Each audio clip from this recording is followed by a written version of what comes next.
So hello and welcome to our series, RTV Alumni Spotlight, where we celebrate our students' success. The radio and television production program at Suffolk County Community College is one of the leading academic media production programs in the country, with alumni serving and innovating in a variety of roles throughout the industry.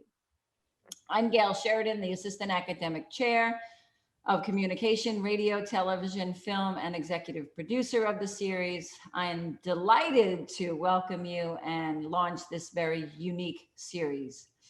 Typically, I'm not one to brag, but when I hear about the extraordinary success of our graduates, I have no choice but to share their stories. Here comes Russell.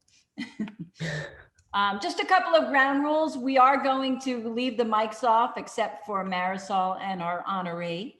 And then we would ask if you have questions, if you could put them in the chat, and then at some point Marisol will invite me back in, and I will, Marisol and I can figure out how to field those questions.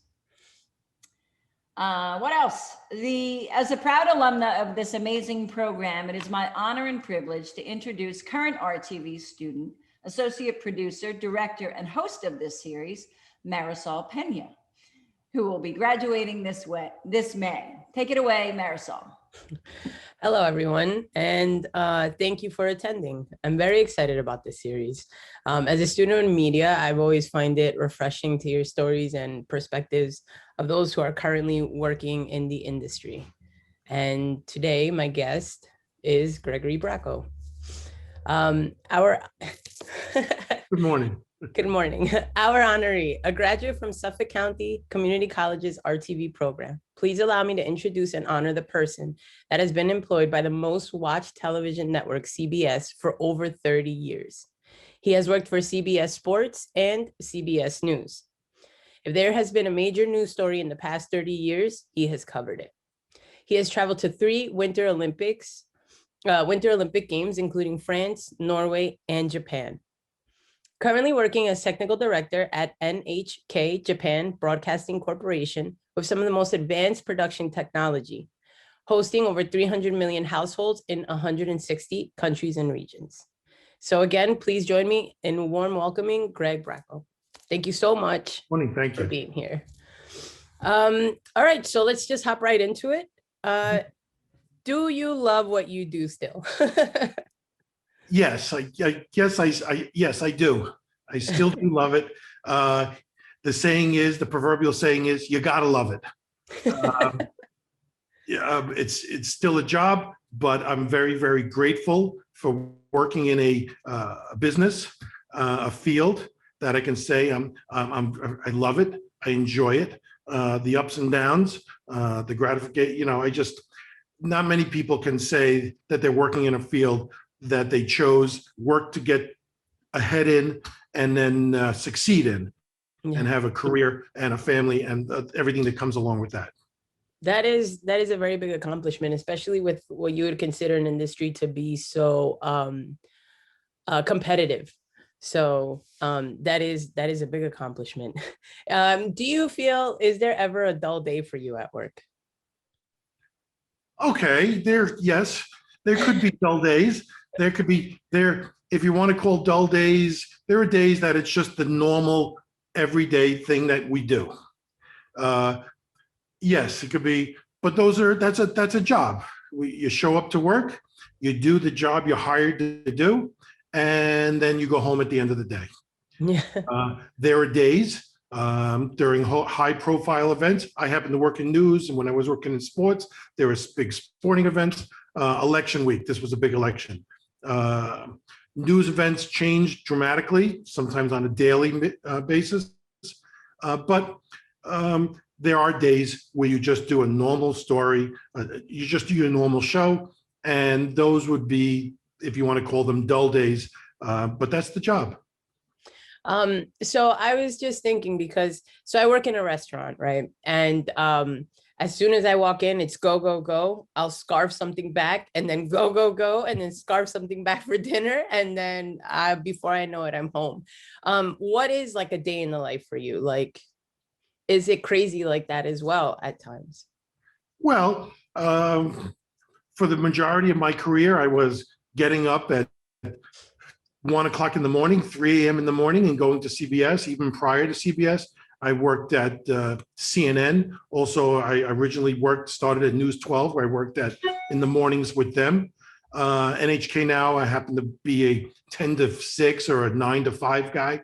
But you wake up, when I worked mornings, I used to drive in, you go to work, you eat a breakfast, because I work mornings. But then you set up the equipment. You make sure your equipment's running. You find out what we're doing today. Is there a big news story? But these are the things that come along, that you say hello to your coworkers, and then you do the job. It may seem dull, but there are certain steps you have to take. You turn everything on. You diagnose any issues. Who's doing what today? Are we doing so? And then you just get ready to do each of those things. And then you eat lunch, or I'm not at CBS, I would leave it by 11 a.m. and then you go home and your day is done. You mentioned, like, you're a cook, you have go, go, go. There are times, even though it might be a normal news day, it is a go, go, go, because we are on the air live. And it is you have to perform, and you have to get up. You have to get emotionally, mentally ready to perform. Mm-hmm. And you're on live, and yes, it is a go, go, go. And the train leaves the station in live television. And once it leaves the station, there's no stopping it. There's no breaks, and you just go. And as you said it, you go, go, go. Yeah. So speaking of exactly that, like, while you're doing live TV, because right now I'm in TV too, and it's we're in the control room, and I'm in the control room a couple of times, and directing for me was like, I would like sweat, and like my shirt, I was like, oh my goodness. And hitting the mark was like super exhilarating, but you knew what went into it. So when you're in the control room, do you find it, or at least at one point, because I'm sure now over 30 years later, but did you find it intimidating? Oh, way back, yes. I remember lying at night when I first joined CBS, staring at first of all, you're intimidated. When I first joined them, I was intimidated by being at the network level. Because it was I had worked at CNN occasionally, News 12, but then when you get to the network level and you have all these ideas in your head and what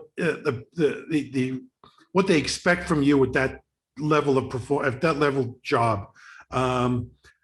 Yes, it is intimidating when you walk into a CBS Sports control room and you're on the air with NCAA basketball or NFL Today football, or even in news, and you're doing a special report, or you're doing the inauguration or a royal wedding, or even any type of special report. It gets to be intimidation, and your concentration level has to overcome that. But when I did first join CBS, there was a bit of intimidation as I walked in sometimes daily, because I was still learning at that level what they expected of a performance from you. They expect more from you, and you learn quickly, very quickly. We had mentioned before that you had covered the Olympics. And basically any major news story that was covered, you were there. Which one of those would you say that like it impacted you the most? Well, the Olympics were a lot of fun. France, Norway, and Japan, we worked 7 days a week, 12 hours a day. We did our morning television show from there. You meet people from all over the world, broadcasters. Occasionally you would meet an athlete, and sometimes you went to some events. But I mean, I'm very grateful, and I guess I can say, and I do brag about it, that I went to 3 Olympics. Working in news, there are news stories that stick out. I was on the air when 9/11 happened, as the planes were hitting the building. We were just about the show was just about it was about 20 to 9 or quarter to 9 in the morning that morning, and the plane started hitting. We were on the air the rest of the days. And that particular event affected me because we had to do our jobs. We didn't have the chance to be in shock and awe like the rest of the country that was watching the event happen on television. We were actually producing it on television, so we had to do our jobs. what events there's a lot of bad news and politics. It's those types of events that will stick in you. 9/11 has always stuck in me. School shootings has stuck in me. Terrorist attacks has stuck in me because news happens to cover bad news very often. But the Olympics is really up there. And I mean, I've done NCAA tournaments and sports is up there. Sports is totally different from news, but it's still the same level of performance. And it's great because it's like not just one Olympics, like three Olympics, yeah. It's three. When you go to the Olympics, they tell you to pack. I was there for a month in each country, and some people are there for longer, but they tell you to pack assuming there's no laundry. Oh so you have to pack for a month worth of clothes because there's no laundry. So you're just packing, and it's just a lot. It's also, back then I had no family. There was different responsibilities back then. So to hop into back then, let's go back a little bit to your time at Suffolk. So how did you end up at Suffolk, and how did you end up in the RTV program? Wow. When I graduated high school, I was like many students. What do you want to do in life? You're going to go. So I went away to college, and I failed miserably. I went away to a school upstate. It was a private school. I failed miserably. It lasted a semester and a half. I had a 1.2 GPA. I did everything except study. And I came home. I left school in the middle of a semester, came home. I think for a year or so, maybe 2 years, I worked in factories, and I said, there's got to be something different. And I looked, I don't know where I got the catalog, but I looked at the community college, Suffolk College catalog, and I told my parents, I want to work in television. And they had a program there, RTV program back then. And I entered, and I did 2 years at Suffolk. We didn't have editing stations and IMAX and Audition, and we didn't have 4K video. And we had film chains where we cut film with razor blades. And we had, I think they were black and white security cameras on tripods back in those days. But I worked, and we did, I went to class, and I got good grades, and I did the extra time, the after class work or the cutting the film, and it just went. And all of a sudden, then I left in 1981. And I transferred to a SUNY school and did 2 years there, and the rest is history. But Suffolk, I do remember just saying, I want to work in television, and I didn't know anything about it. And something just told me, work in television. And that's where it started, Yeah, it's crazy because you hear a lot like, oh, Suffolk gives you the tools you need. And, I feel as though as time, like as I move through the program, I feel like I know exactly what they mean. Like it's very much, the things that you need to start you off. That's right. and get you going. So I definitely, I always hear this name. I think his name is Al Bernstein.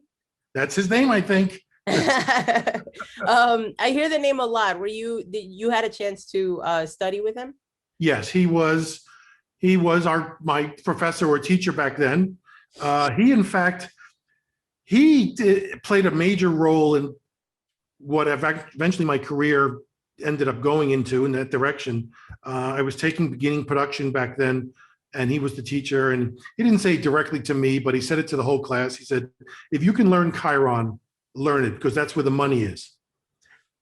Who would have known that simple phrase would have played so much? Because then in 1983, when I graduated Buffalo State College, I had interned at a Channel 2 up there, and I graduated in June.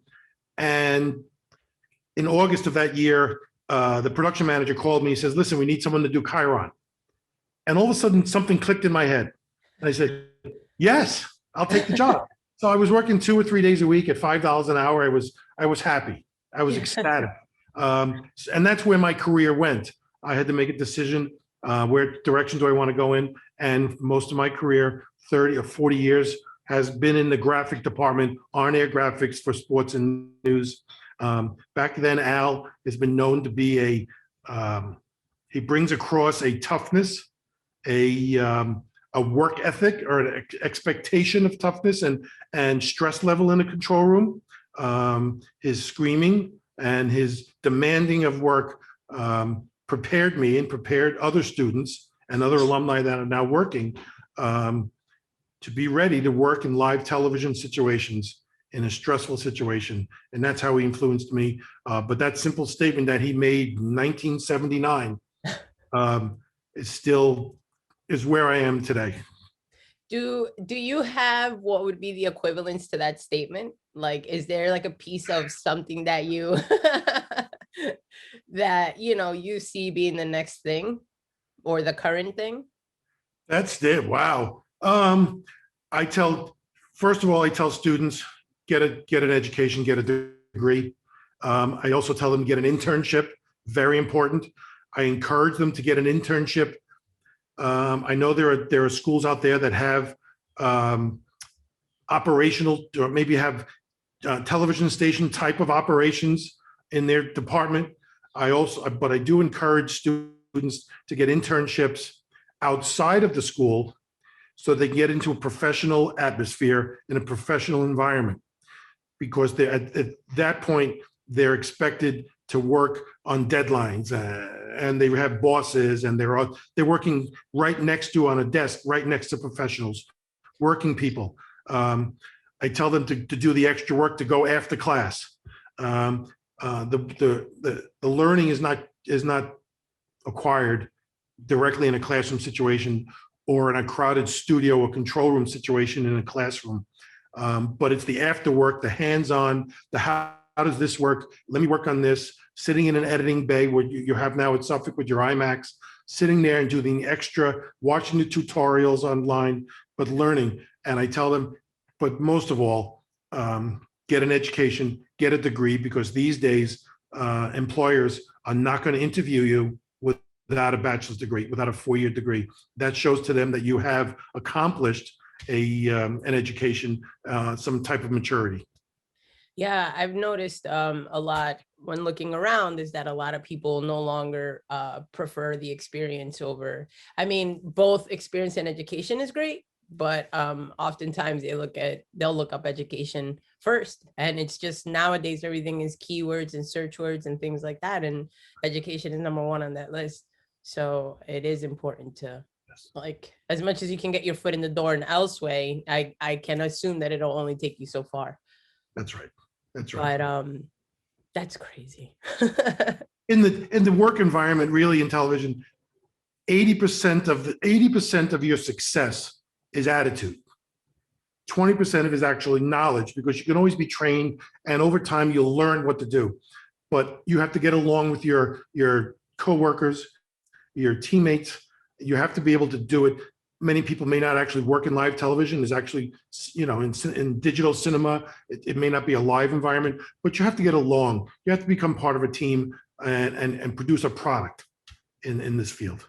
Yeah, if I've learned anything is that you have to heavily depend on the people that you work with, from the camera guys to your TD to the whatever, your audio. Like, without those crucial pieces, any bit of it just falls apart.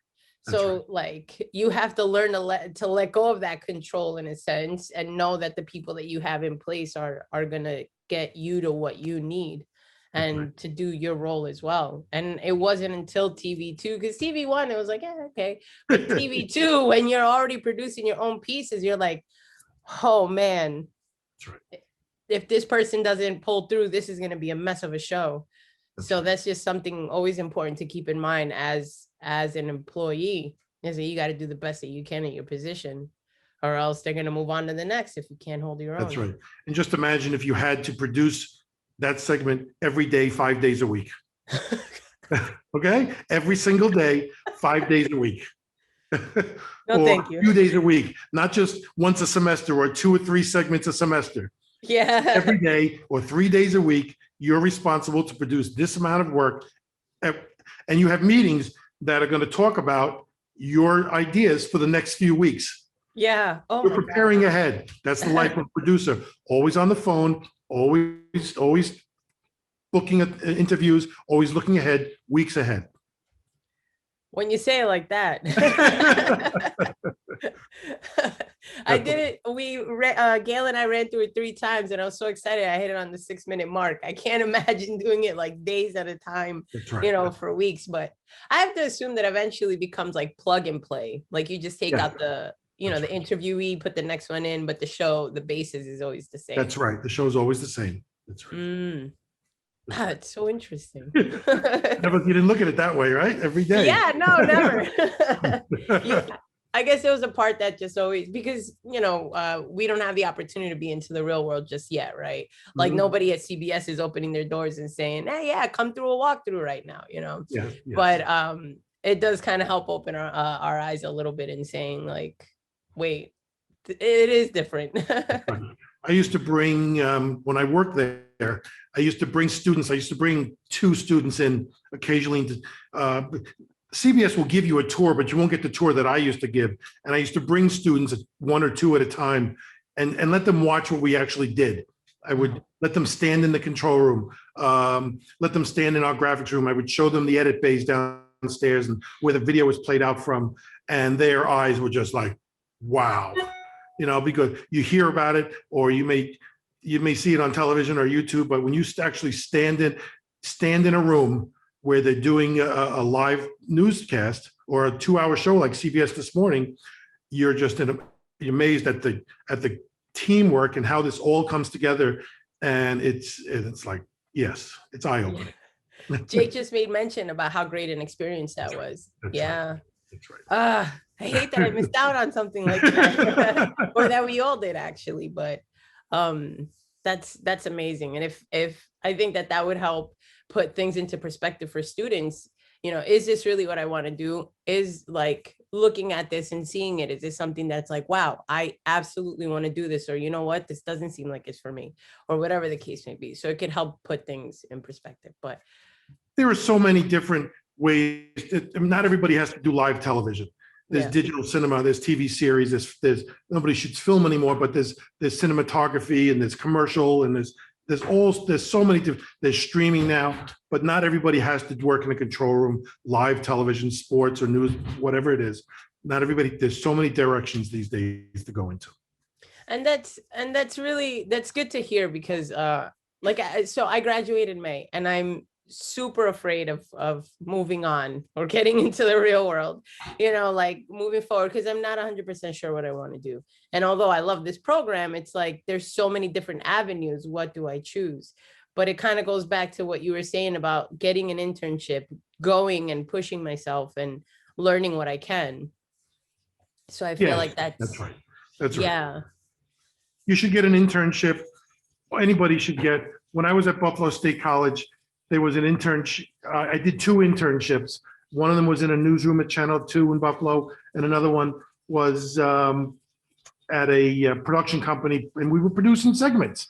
And I had to produce a segment. It's like, okay, but I made a decision at that point that wasn't for me. I said, I'm not a producer. Yeah. I don't want, I nothing to say against producers, but I knew that wasn't for me. But I also knew that I wanted to be in news, and I didn't really know what area. Originally, I thought I was going to be a producer in news and do live news. Eventually, I became in the control room for news live production or sports. Funny how things just push our life the way, There's a path. It is laid out for you. You have to find it, what's comfortable for you, and then ride with it and go with it. Yeah. For sure. I have a question here. If you were in the position to hire new graduates from Suffolk, what would you look for as an employee? Oh boy, I would look for somebody that, first of all, a degree, some type of experience, internship, something. And where did you do an internship? Can you explain to me what you did during your internship? Are you going to, a lot of people will say that they don't have anything to put on a resume. I don't have any relevant experience. Well, maybe I want to see that you did work at a job. Maybe I want to see, what did you do with that job? Did you show up every day? Yeah. Just show some type of responsibility. Just show something that you're going to be there. You want to learn. Did you move up in that particular job? Doesn't have to be in the field. Did you move up? Did you improve? Did you learn anything? If you did an internship, did you learn anything? Who can I contact? If you show up at an interview and you did an internship, if that's the only thing you've ever done, show up with a phone number and an email of the person you reported to, so that you're going for an interview without them even asking for it. You can say to them, this is the name of Jane Smith or Bob Smith. This is the person I reported to during my internship. They have no problem giving you a recommendation. Even if they don't ask you to bring a record, you can, but it shows that you want the job and you're about ready to do. Here's my recommendation. Call them if you feel like it. Have some humility during an interview. I'm willing to learn. I'm going to show up for work every day. Anything you want me to do, I'll do it. So if most employers are not going to look at your college transcript to see that you worked in whatever show, or but they want to know, did you do the extra? Did you go the extra yard? Yeah. I produced this. I produced that. I did this. I can edit. What type of equipment did you use at the school? So those of you that are at Suffolk now, write down the equipment. Put it on your resume. Okay, I got an education at Suffolk. If you don't have much to put on a resume, put down at Suffolk Community College, I operated this switcher. I operated this iMac with this software. I operated that camera, this boom. And then you fill up the resume. It may seem small to you, but if you can show somebody that you actually worked equipment, that these days, I mean, Final Cut, Premiere, 4K video is in the professional atmosphere. So show somebody that you've worked equipment and you can operate that type of stuff. And then you fill up and then you fill up your resume. At least it'll give you something to talk about during your interview, as opposed to, I just want a job. You can say, I did this. At the internship, they allowed me to do this. I'm very familiar with Final Cut. I'm familiar with Premiere. I can do After Effects. I'm familiar with, I forget the switcher you have down there at Suffolk. I'm familiar with this switcher. I'm familiar with this audio panel. That type of thing. Yeah, which goes back to pushing yourself and learning more and trying to get as much information on your own as you possibly can.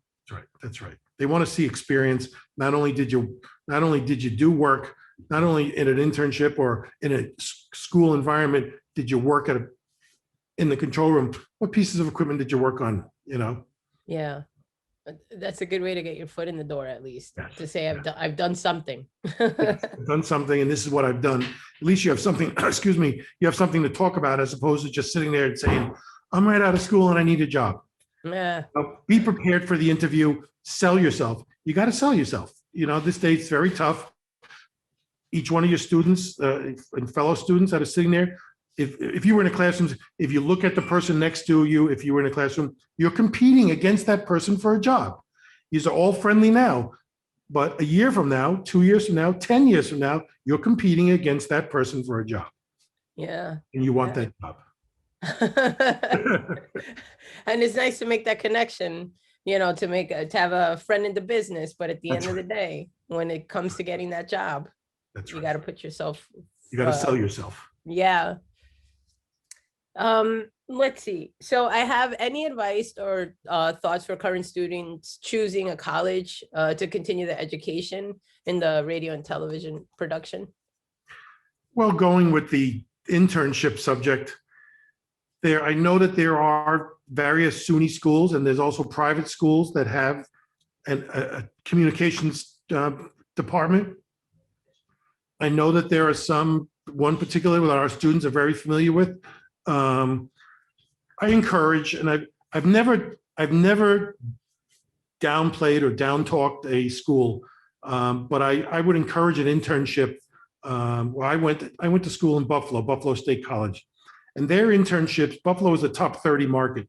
Their internships there's 3 network affiliate TV stations. There's Buffalo Sabres hockey. They also have a AAA baseball team. They probably have internships. There are multiple radio stations. So you're in a metropolitan area that has numerous internship opportunities, as opposed to a school that may not have as many outside internship opportunities. I know some schools may have on campus, but I would encourage, like we spoke just prior, in a professional atmosphere, in a real working TV station, but get involved. Yeah, you gotta intern, you gotta make your name known. My first job came in Buffalo. The gentleman, Gary Lecters, called me up and said, Greg, you interned here in such and such a time. We're looking for people. And that's how it happens. I don't know how he got my name, but he remembered me and he called me and I got a job. And that's where it all started, right from there. But you gotta get through the work and you gotta get internships. That's very important. And you have to do the extra work outside of the classroom. You gotta go down to the edit room. You gotta go down, all this equipment that Suffolk has and also Oswego has and Buffalo has, Syracuse has, is for you. You pay tuition. That equipment is there for you. Use it, learn it, get familiar with it. Excuse me. Get so familiar with it, you can do it in your sleep. Just don't, you don't want to leave school and say, I never touched anything. I never did anything. Yeah, you have especially to, if it's there. That's right. It's for you. Because once you're out of school, you're out of school. So for those of you who know Larry here at the school, and if you don't, get to know him. He said, I've never regretted a single day in live TV. Do you feel the same? Yes, absolutely. I ditto what Larry said very much. I think that's why I went in the live TV direction. I've always been in control rooms for, it's got to be now 40 something years in various places. Live TV is a high. You get high. It's an adrenaline rush. We spoke earlier about those dull days, but still those dull days is live television. When you get through a broadcast, and my shows for the most part were minimum of 2 hours each day. I was on the air for 2 or 3, 4, sometimes 4 hours a day. When you walk away from those, your adrenaline level is high and it's a rush. Especially when you have an absolute perfect show and you congratulate each other. You share ups and downs with your coworkers and your teammates, but when you walk away, especially from a huge event, and you all smile and you high five and you shake hands, you go in the control room and you think to yourself, and I've said this to myself, this is why I got into live TV, to feel like this. Yeah. All right, to feel like this. Not, to do a live production and do a successful live production is the end result. But to get the feeling and walk away smiling, saying, this is why I did this, and this is what I enjoy. Right, Larry? Okay, so I read that you enjoy working with aspiring media production students as they learn the professionalism needed to be successful in the field. How can one go about reaching out to you? And do you see a lot of those students where you work or have worked in the past? Yes, I'm involved on this the Suffolk Facebook page, the RTV, and the alumni page. Anybody wants to contact me through that. I think if you're a regular viewer of the Suffolk page, you'll see that I post numerous jobs that are out there. I'm also on LinkedIn, and I'm also connected through Facebook to various students, whether or not they're working out through LinkedIn or Facebook. I also have been in contact with one particular student recently who's now working at Fox News doing prompter, and encouraged him and pushed him and helped him with his resume. There are numerous, there's a student at CBS now. She was a Suffolk student, Alexandra Levy. She was a Suffolk student about 10, 12 years ago. She's now an AD at CBS News.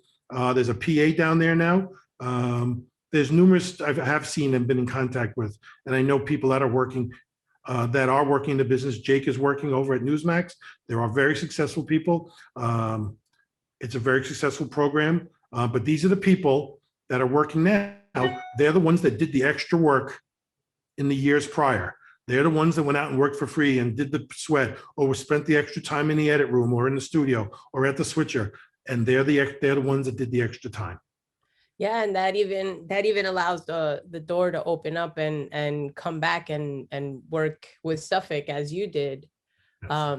you know, after graduating and everything like that. So it definitely opens the doors, many more doors than you thought originally. So it's just, I think that the overall message there is to put in that time and hard work. Yes, very much so. All right. Well, I think that now maybe we'll take some questions from the audience. Gail? Cool. Great. Well, first of all, thank you. Greg, you are a wealth of information. You say everything Bill and I and Carl tell them all the time. It's nice to have you as the backup. Thank you. Thank So you. if you guys have questions, put them in the chat, and then we can ask, or Marisol, if you wanted people, do you want them to raise their hand if they have a question?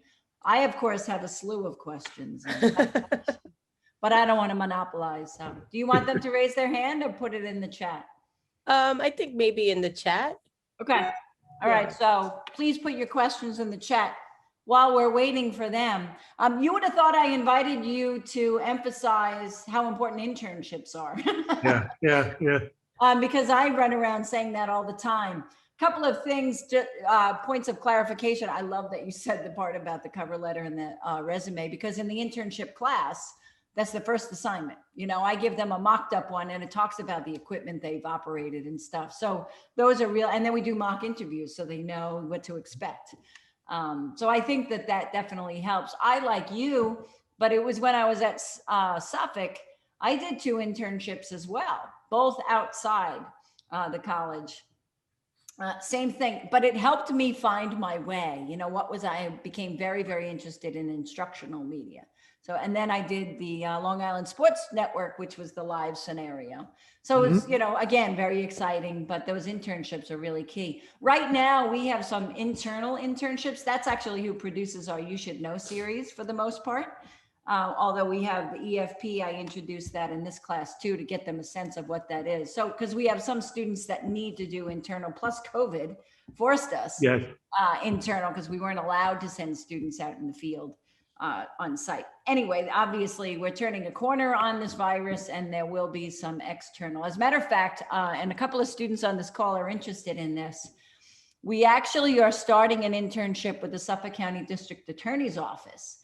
That came through this this spring. They asked if we were interested, and I was like, hell yes. Because again, I mean, we bring that production experience to the table, but they're looking for instructional videos that we can, you know, partner with them. So we've done a lot of partnerships, you know, outside the college, and I'm looking forward to getting both. Really, I think there are benefits to internal and external. But like you said, that 4-year degree. But I guess one of the things that I was curious what you thought of, like one of the things we emphasize is build yourself a really killer sizzle reel. What do you think of that advice, you know, in terms of, okay, they're trying to get a job. So our students have skills, you know that. Yes. Well, I'm not an editor. I would imagine if you're an editor, because when I look at, I scan the various employment services almost every day. Indeed, LinkedIn, Mandy is important. And for social media managers or editors and cinematographers, they want to see a reel. And that reel, very often, I think, is no longer a DVD that you bring into an office. You want a link. You want an active link. There's YouTube, there's Vimeo, something quick that you can show skills and you can show correct levels. But I think these days, when you are at least trying to get an interview, include the link to your reel with your application. A lot of applications these days will ask for, I think Mandy works this way, not only links, but you can upload a clip. So if you're applying for an editor or a cinematographer role, they want to see a reel. And I think you can upload, be it a very small one in size and storage space. They want to see something, or you're not even going to get contacted. So I would have a reel. Don't let your students think that their reel isn't up there. because it shows they'll be looking for something. Mhm. You got to show something, and that brings us back again to the work where you got to do the extra outside work. And LinkedIn has that too, where they can post. That's right. Right. That's right. I do have some questions coming in, so I'll hold my questions. What do you feel is your biggest screw up on live TV that you can remember? That's really funny. That's really funny because there is a big one. There is a big one that we always talk about. Actually, too big, but it was on my birthday, a long time ago at CBS. We were doing the morning news, and we used to pre-produce the open, and I would do an effect that would bring the date on. It would say CBS Morning News and whatever the date is. And my birthday is January 12th, 1959. And it happened to be January 12th that day. And we weren't talking about my birthday. We weren't singing happy birthday or anything, but we're doing the open. And I typed January 12th, 1959. And we did the open. And I didn't even see it. And they're laughing. They're going, Greg. I go, what? They go, it's not 1959. That's so funny. And that's what I did. And and there was another one. This was on CBS this morning.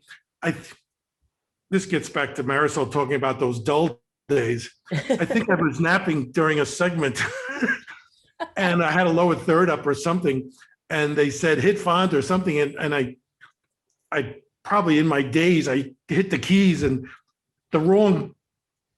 It was gobbledygook. It was just a mixture of text on a lower third. And I forgot who the guest was that day. And he pointed to it. He goes, look at my name. Look at this. And that was on YouTube. And I think it's still there, but those are the two biggies. Those, we still laugh. I laugh. We laugh about those. It happens. That's really funny. All right, next question. Who is the one that makes the news graphics, or is it all just templates? Well, you started answering that, but maybe you could elaborate on your. Yes. These days, everything is templates. Everything everywhere is templates. That's the way the system is going now. A producer or a PA, when I was at CBS this morning, even though CBS is not as automated, is not a fully automated operation, but Channel 2 is. Somebody has to type in a template in a computer, be it the producer at their desk, be it a producer at a newsroom, in the control room. My PA used to type my lower thirds in a template. Back in the day when we were operating Chirons and the Infinite and all the different deco, I actually would type them. I would get a list and I typed the lower thirds and I would spell check and the PA would spell check. And but that went away about 10, 11, 12 years ago with the advent of automation templates. And that's why I think you see so many mistakes these days, because there's no spell check. They're just typing them in. But these days, everything is templated. Even your full frame graphics, for the most part, are templated. There's a template box and they type in they can decide the font size and color, but all lower thirds, upper lefts, all that stuff, CNN, Fox News, CBS, everything is all templates these days, everywhere. I don't know if you were there when we did get the new graphics software for the TV studio and the truck, New Blue. I think you were the one that recommended. No. Okay, maybe. I may have recommended it. Yeah. But it's nice because it's the same in the truck. I mean, we haven't been able to use the truck in a year, but now at least it's more transferable. And when they need to make the graphics ahead of time, they can. Mm-hmm. All right. Another question. Aside from the Olympics, which positive event have you covered that was the most rewarding and has stayed with you today? Oh, election nights are always big. Election nights are very big. You're on all the time. We did, oh my, I'm glad you said positive event. We did a few years back, 5 years back, we did the royal wedding, which was, it was sort of a dull event because it really just moves along and you do lower thirds. I guess election night, because you're looking to see who's going to win. Very often election night is exciting, but really a lot of the big stuff even though a winner may have been announced the night prior, the next morning is when the real news comes out and the analysis, because I usually worked and we would come in at 3 or 4 in the morning, and then we'd be on the air all day until noon or so, doing election results and voting analysis and demographics and people, whoever the winner is, maybe come out and say a speech, but probably elections and the royal wedding. And I'm glad you said positive events, because we all know news is not always positive, but the positive events, number one is probably the Olympics. I really pride myself with that. And then the other thing is election nights. I just have a question to add on to that one.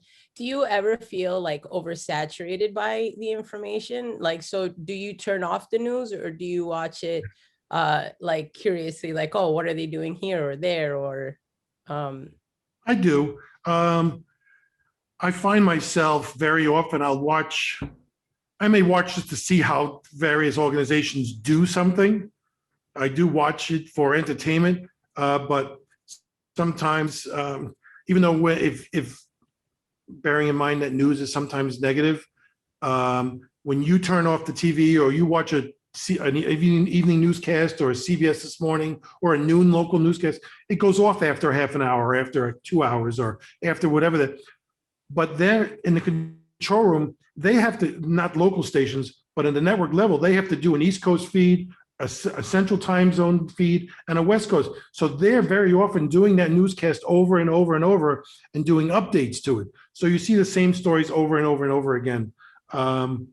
So that repetitive onslaught of news, and if the news happens to be negative, and in some cases extremely negative, I use the word onslaught, it becomes negative in your psyche. Fun stuff or it's not as harmful or debilitating emotionally, but it's an onslaught, and it just never stops. I do shut the TV off. Maybe I'll say, I'm not watching this anymore. I don't want to see any more of that. Or this guy was on our show and he said something different. But yes, I will shut the TV off and not watch. Create those boundaries, right? You need the boundaries, and you just gotta. Sure. It's just, I catch mistakes too with other networks, and I'll say, look what they didn't, and then we talk about it or we laugh about it the next day at work and say, this is what they did. Look, they're a bunch of idiots. Isn't somebody checking? Well, then the big thing now on Facebook, and I'm a member of various groups, is like, well, some producer typed the template wrong and nobody checked it because some company decided they didn't need somebody to check it. Yep. Very good point. Oh, just another thing on the TV. So TV2, we do it a little bit differently now. The first thing that they do is they produce and direct their own show for Sharkbait News. It's a 6-minute news show. Marisol actually just finished running hers. So that was what she was giving you, that pressure. Okay, yes. But they literally do everything. Yeah, when you spoke about that high, when you hit that mark, how I got out of that control, I was like, yes, 6 minutes on the nose. Like, yes. 6 minutes on. do that every day. Yeah. Do that 6 minutes. And after you do the high five, 6 minutes on the nose, all right, now what am I doing tomorrow? Yeah. Or you're prepared for tomorrow, but you have to now, all right, now I have to set up this interview for next week's show. Yeah. Yes, that's how it works. I would love to make it just like that. I go a little easy on it. But when we move on to the finals, so they get a rehearsal day, right? Okay. So they have to, they get 1 day rehearsal and then they have to run the show for Sharkbait. But now when we move to finals, they get one class session to do everything. So it'll be interesting to, so again, it gets that feeling of this kind of pressure cooker. The writing is improving dramatically too, that I've seen, come along, which is great because we want students to be confident. So, and that type of stuff should go on a student's resume. Exactly. Especially the student that doesn't have a lot of experience, just to fill it up. At Suffolk Community College, we did this, and my role in this was this, and I produced X amount of segments. The title was blah, blah, blah. It was 6 minutes long. I edited it with this. We shot it with this. And that gives you something to talk about at an interview, as opposed to, I just want a job. Yeah, right. Excellent point. And we're actually TV2, we're collaborating with the foundation to do, we haven't named this series yet, right, Marisol? Not But, yet. but it's basically, it's like an alumni spotlight. It's not RTV, but also, so the college has a relationship with Suffolk Federal Credit Union, and this person is an alum, Suffolk alum. She's the CEO, and they want to kind of emphasize the relationship between Suffolk and the credit union. So it'll be interesting to see. Marisol's in that TV2 class, and then we've basically, thrown that at them. I'm like, okay, so who wants to direct this? So they have to write a letter and see who wants to do it.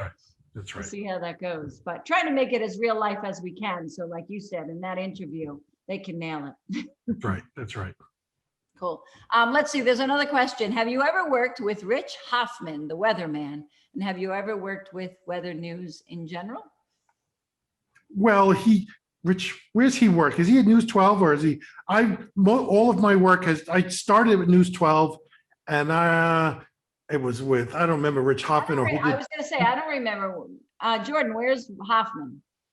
but all of my work after News 12 was at CBS or Madison Square Garden Network.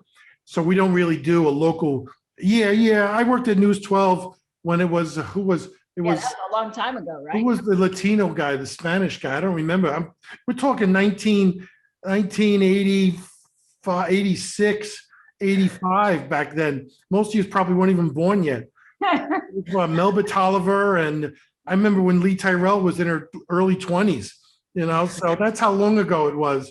But at CBS, we didn't do local weather. We did a national weather, and that was Mark McEwen and various Dave Price, but we didn't do a local newscast. Cool. Another thing that Jake brings to the table. So last semester, TV2, he actually, I said, Jake, what do you think about running a show for this group to disrupt them? I know Jake's in the background. You wanna give Greg some info on that? Wake up, Jake. Sure. So yeah, what the production that we did last semester? Yeah, the one where you disrupted that TV2 class. It was great. Yeah, we did some more advanced stuff, a little bit faster pace. Some more videos in there. Really did a little number on them, just to see, just to show them like what something that you would get in the real world instead of doing like take 2, take 3. That's right. Here's a still. Like you have Bo, we had a script, you had to hit Wow. this, you had to do that, and see what they could do. And they you survived? passed on that They 3 survived. It took 2 or 3 tries, but they survived. Wait, stop. Wait. No, there's no stopping. Exactly. Yeah, it was a good show. It was talent did good, and everyone did their role. I did it as if I were to do it with a regular crew. I didn't hold back too much here and there, but it was good. I thought it was a lot of fun. Good. That was good. great. Unfortunately, our 3 play is out of commission right now, so that's made it a little bit more difficult. And so we're running the commercials on the TriCaster, which is fine, except there are some problems with that too. The audio is messed up. More for the TV to do. Say it again. More for the TV to do. Yeah, and that's okay. That's kind of how it Just works sometimes. Yeah, the record. So they have to swap it out in post, but you know what? It's a workaround so that we can do it. All right, other questions? I don't see any more questions. Anybody else? There's one here that says, who is your favorite person that you ever worked with? Did you make any friends throughout your journey? I made plenty of friends in my journey, and many of which I'm still in contact with. The most influential person? My first director I ever worked with, and I worked with him for 15 years, was Don King. And he's now directing Saturday Night Live. He is absolutely the best. And he, when I first started working on CBS This Morning, way back in 1988, when he started directing, and I was in the control room, and you want to talk about intimidating, that was when I was intimidated because I was still I wasn't at their level yet. But when I heard him give directorial cues to do the show, I said, this is the level I want to work at. This is where I want to be. I was in the right place. And I worked with him for 15 years. He has the sole achievement of doing the most live television of anyone, period. Wow.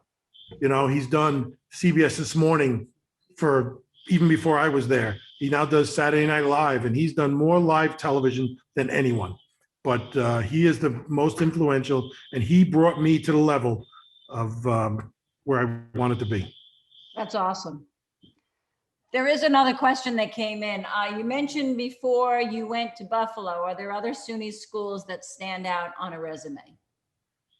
Well, these are only I'm going to read the disclaimer. These are only my personal opinions, but when you graduate from a four-year college with a Bachelor of Arts, which is mostly the communications schools offer, your degree is your degree. If you've got the Bachelor of Arts, they don't really know that you took the degree is the degree. If you went to Syracuse University, if you went to Buffalo State, if you went to Oswego, I think the difference might be maybe alumni associate. I don't know. Syracuse University has a large alumni. I know people that went there that graduated from there. I also know people that went to Buff State, people that went to Oswego.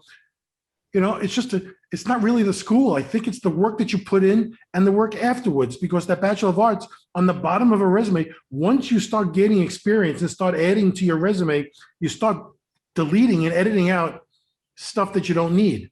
And at the bottom where it says education, all you're putting is Bachelor of Arts, Syracuse University, or State University College of Buffalo, or State University College of Oswego, and whatever date it is. And that's it. So you have a degree.